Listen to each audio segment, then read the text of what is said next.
Nagmingaw na sab ako ng tahimik nga lugar. So today we are here at Uniwi ako naman tuon. So hi everyone, madyan ala sa tanan. So for today's video is mag-walking-walking sa bagananay ako baga tagmingaw na ako ng area namin nga like mapasok.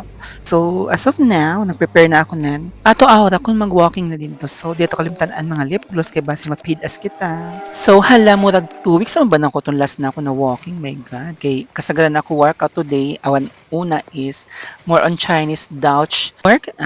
Actually, ganaw itong Chinese Dutch na workout kay gusto makahuyas. Tapos, pwede ako sa suyod ng bayay. Unlike ining walking, mulugwa pagazud ka, tapos magpasuga-suga. Nakadyawan mag-good time na ganahan kita maghanap ng mingaw na place, tapos may saba. Like this one, medyo peaceful dili kay happy tao. So today, I'm here in Mapaso Road na sab nag-walk. Since kaya na may pinakasood na medyo mingaw-mingaw na walkingan, so dili gazud ako mag-walk permente. Kung mag-walk na sab, di mo sa ako permente kay kaasang balo. Di ko pala sa indoor na workout kay bahala balik-balik ko na mong balo kay may mga kita. So mga alas 4 na sa hapon ako nung kanina kay para landag-landag na kay kun alas 5 na is medyo dugyom na sadya. Bukid ba sa hindi so tayong gusod, unlike dito sa may highway bisa alas 5 is landag pagajud. So para di sumuula itong mga video, ato drama-dramahan ng mga gana ng mga angles. So kay pahumanay na may ng mga videos, dinhira ka na ko taman siguro kaya see you on my next video. Bye-bye!